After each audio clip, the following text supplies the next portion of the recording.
Luis Alonso Herrera Montalvo, soy director general del Instituto Nacional de Medicina Genómica. Director, entendemos que su presencia aquí en San Lázaro obedece a la entrega de un premio. ¿Nos podría platicar de qué consta?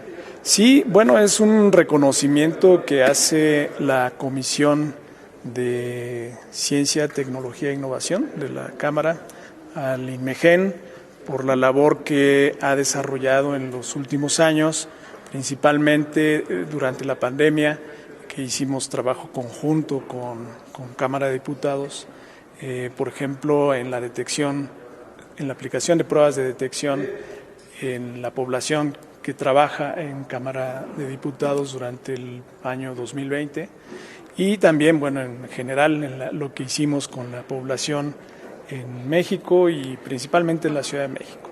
Comentaba yo que aplicamos cerca de 800,000 pruebas PCR durante toda la pandemia y además pues nos dedicamos a detectar las variantes del virus que iban apareciendo durante todo el transcurso de la pandemia y con esto pues participar en la vigilancia epidemiológica de las variantes del virus SARS-CoV-2. Esto pues obviamente se sumó al trabajo que hacían las autoridades de salud y pues los datos que nosotros generamos sirvieron también para las decisiones que se tomaron en las distintas autoridades de salud en el manejo de la pandemia. Y ahora, ya que la pandemia está pasando, que no ha acabado, que está pasando, estamos también trabajando sobre prevención. Ahora nos estamos enfocando en la prevención del cáncer de mama y ovario, es el tema que iniciamos y también es un proyecto que lanzamos aquí en la Cámara de Diputados en conjunto con la Comisión de Salud, se llama el proyecto EVA, es un proyecto que se llama Estrategia de Vigilancia Anticipada y que corresponde a la aplicación de las metodologías que usamos de forma rutinaria en el INMEGEN, pero ahora destinadas a la detección de personas que pueden ser más susceptibles de desarrollar estos tipos de cáncer que les comentaba.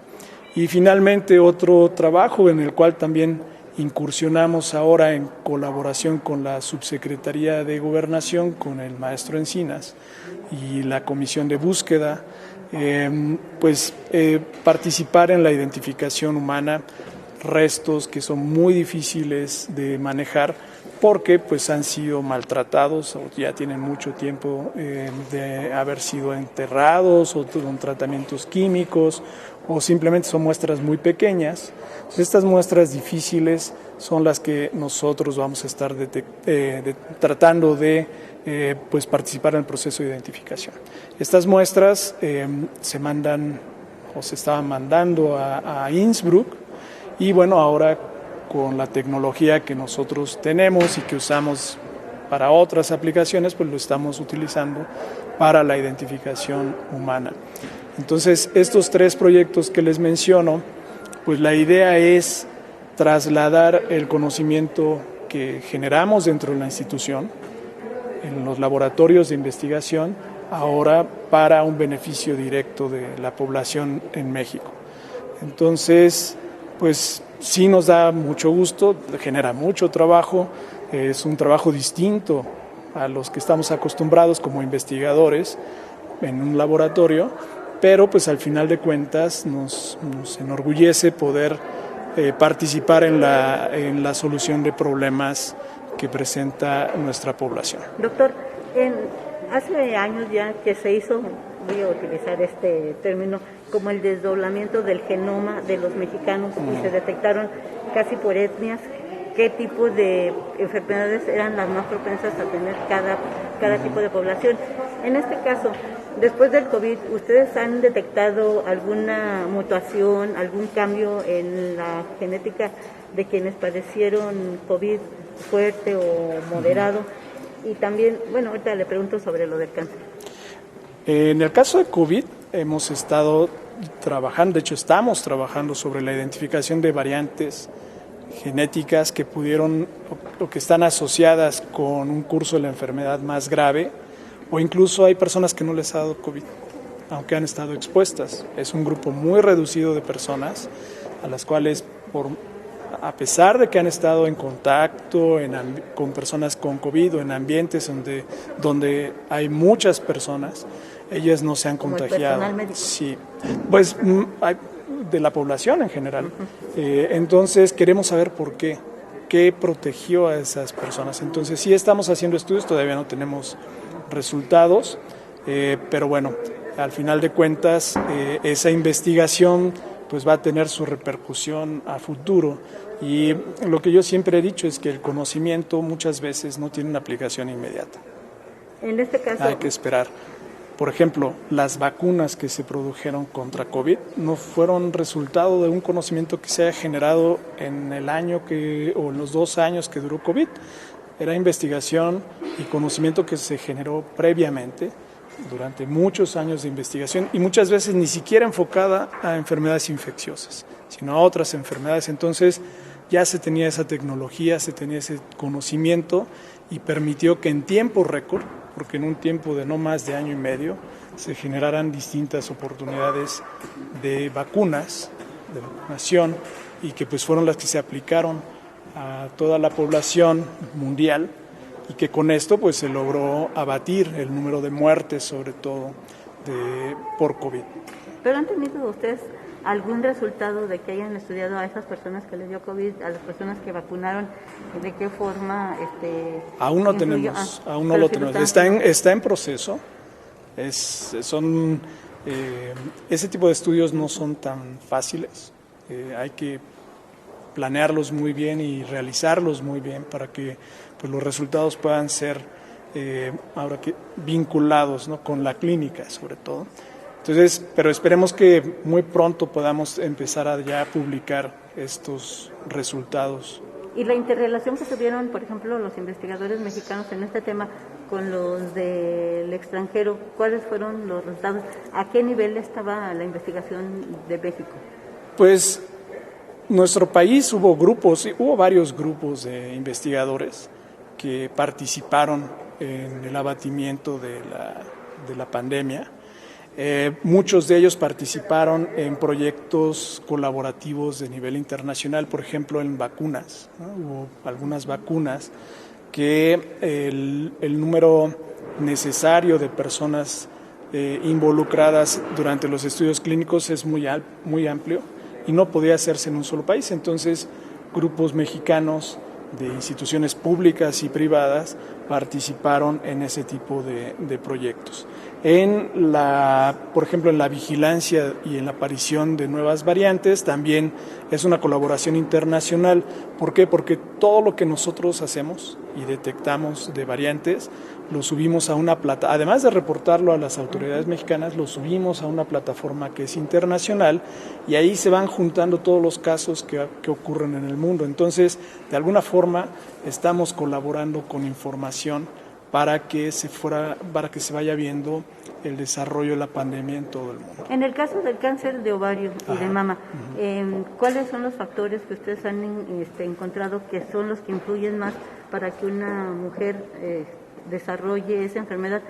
Y también a mí me gustaría saber el tejido de cada una de las personas que contrae esta enfermedad.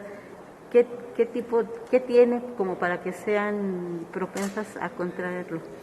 Bueno, a ver, factores de riesgo hay varios. Nosotros estudiamos los genéticos, los que no podemos modificar todavía, pero hay muchos factores que tienen que ver con el ambiente y con los hábitos, que son de hecho tal vez de los factores más relevantes: el tabaquismo, la exposición a los rayos solares, el consumo alto de calorías, es decir, sobrepeso, y varios más.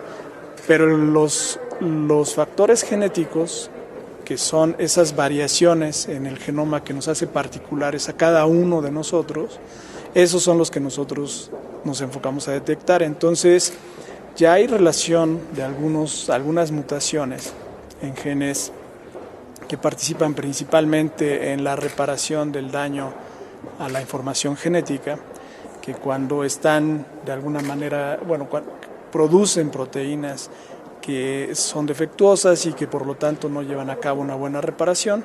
Entonces eso hace que esas personas a menor edad desarrollen un tumor como un tumor de mama, que frecuentemente pues se ve en personas más no quiero usar el término viejo, más de mayor edad, ¿no? Entonces, exactamente. Entonces, normalmente son personas de menos de 40 años, que además tienen familiares que tuvieron algún tipo de cáncer y que, bueno, ellas lo transmiten a sus hijos, sus hijas, y esas son las personas que queremos detectar. ¿Por qué? Porque aunque todavía no tengan cáncer, ya son portadoras. Entonces ya tienen un riesgo mucho más alto que el resto de la población. ¿De qué sirve detectarlas? Pues de implementar medidas preventivas, ya sea ir a un consejo médico de forma más frecuente o bien de hacer cambios en sus hábitos, llevar una vida más saludable. Entonces, con eso de lo que se trata es que a pesar de tener ese riesgo genético, la enfermedad no aparezca. Sin embargo, pues bueno, es la menor parte de la población que sufre cáncer la que podemos detectar con algún riesgo genético, ¿no? Oiga, doctor, en el caso de México, ¿se puede ver por regiones en qué localidades o en qué partes del país puede haber más mujeres con cáncer que en otras? Sí, aunque en general es una distribución que ya no influye tanto la región de origen por la movilidad que tiene la población. Normalmente se hablaba que en el norte del país, por justamente los hábitos que tenía la población, pues tenía un mayor riesgo las mujeres en desarrollar cáncer de mama, ¿no? Y en otras regiones en el sur son tumores más asociados a enfermedades infecciosas. Sin embargo, esto ha ido cambiando y sobre todo es resultado de la movilidad que tiene la población actualmente y que a pesar de tener ese bagaje genético, pues ya están expuestas a otro tipo de factores que tienen que ver más con el ambiente, que tienen que ver más con los cambios en los hábitos, ¿no? ¿Actividades laborales? Algunas actividades laborales obviamente son de riesgo, sí. Exposición, se supone que hay muchas medidas que se pueden implementar para protegerlas.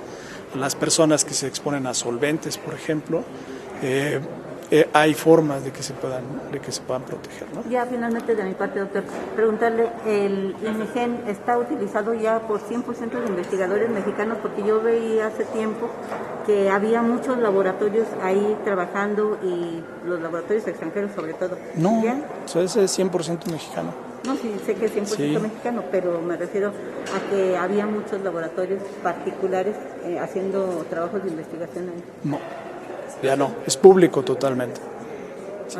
Bueno, Es una institución pública, sí. muchas gracias. De nada, Muy gracias a amable, ustedes, gracias. Muy amable.